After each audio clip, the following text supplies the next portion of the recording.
Hi everybody, it's Miss Elkins again. This is our video lesson for today, September 2nd, 2020. Today's lesson is about converting fractions to decimals and percents. As I said earlier, this is a very important part of 6th grade math, to be able to convert between all these forms of the same number.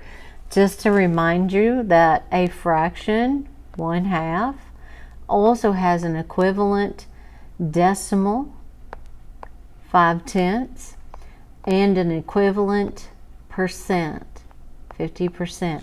All of those three different forms of numbers mean exactly the same thing. It's half.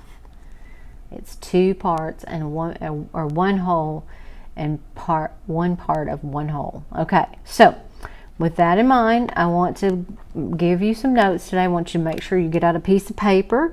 You can title your paper Notes, Converting Fractions to Decimals and Percents. I'll give you a second to get that done. If you need to stop the video and go get paper and pen, do so now. Find a quiet place where you can write this down, copy this down, and comprehend it. So I'm going to start the lesson today with changing a fraction, write this down, changing a fraction to a decimal. So when you look back at this paper, you'll know what it's about. Don't forget to write that down. So the first thing we're going to do is change a fraction to a decimal. In words, it's this: divide the numerator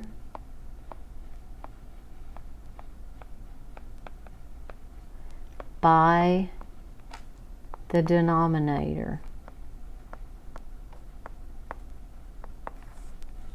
Denominator. I have to sound it out. I can never spell it.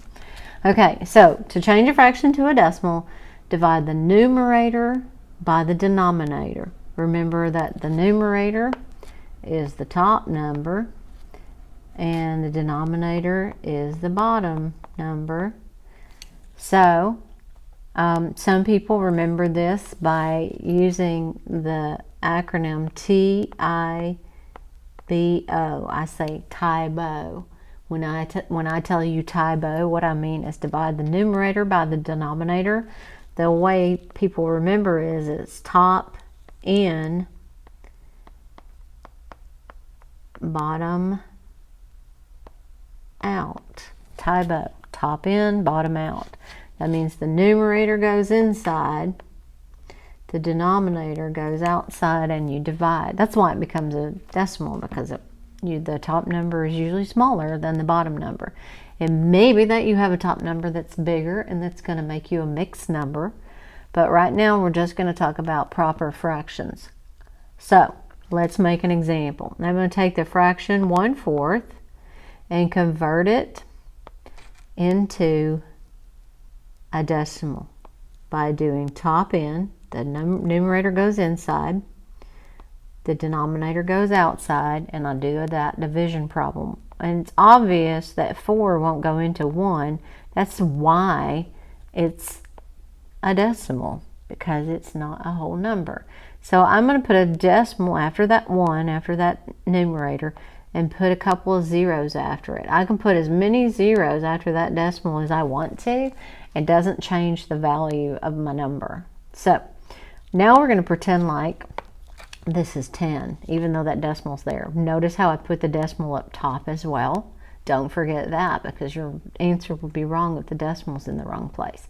So 4 will go into 10 exactly 2 times. 2 times 4 is 8.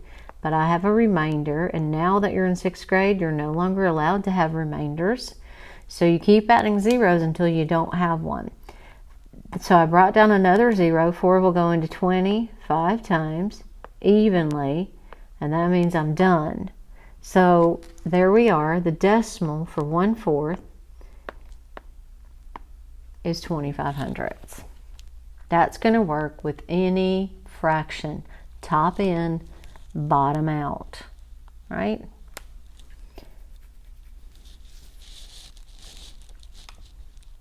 even if you have an improper fraction. Let me give you an improper fraction example. The improper fraction 5/4. It's still top in, bottom out, and we're still going to add some decimals, because, or some zeros after the decimal, because I know it's not, 4 is not going to go into 5 evenly. So how many times does 4 go into 5? One time, with 1 left over. Bring down the 0. 4 will go into 10 2 times, with 2 left over. And then I bring down 1 more 0, and 4 will go into 20 5 times evenly. So the decimal for 5/4 is 1 whole and 25 hundredths. I'll give you a second to write down those examples. You might want to stop the video now and finish writing this down.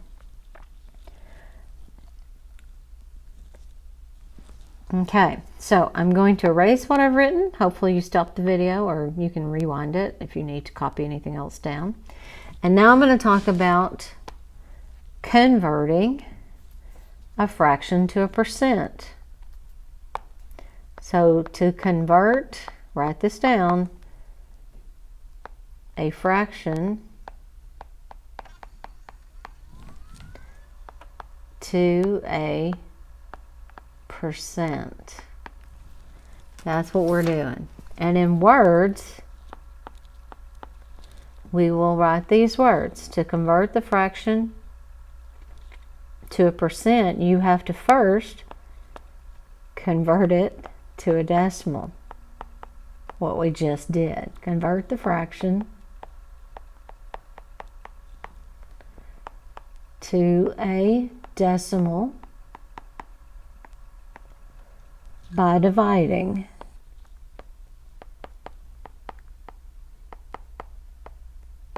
You can write Tybo here if that helps you remember, top in, bottom out. And then once you have changed your fraction to a decimal, you move the decimal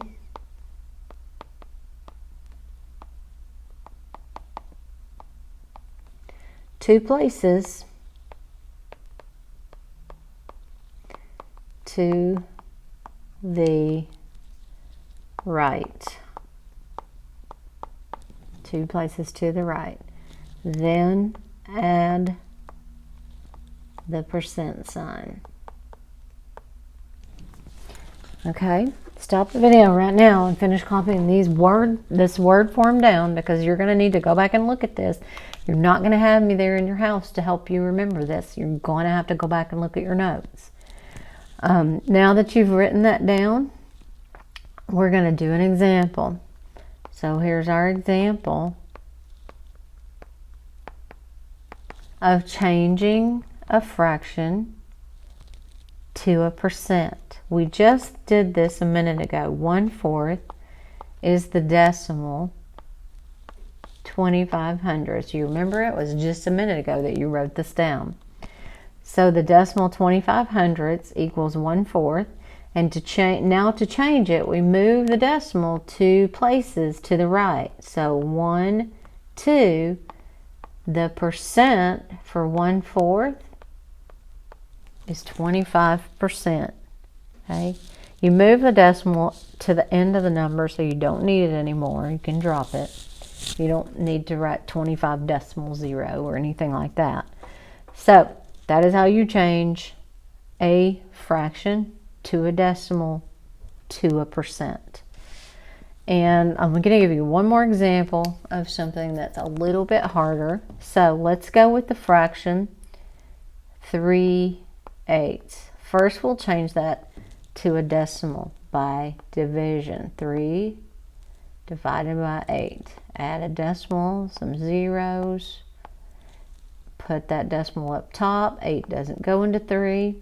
8 will go into 30 3 times, because 3 times 8 is 24. With 6 left over, bring down that 6. Oh, not the 0. Bring down, not the 6. Bring down a 0. 8 will go into 60 7 times. 7 times 8 is 56. And I have 4 left over. Bring down that last 0. 8 will go into 40 5 times. So the decimal for 3/8 375 thousandths. To change it to a percent, I move the decimal over 2 places. That becomes 37.5%. I'm running out of battery. I hope these examples help you. Hope you wrote them all down. Don't forget to save this paper in your binder. You might even want to consider getting a spiral so that all your notes are in one place. And I hope you have a great day, and I hope this helps. Shoot me an email if you have some questions. Have a great day. Bye now.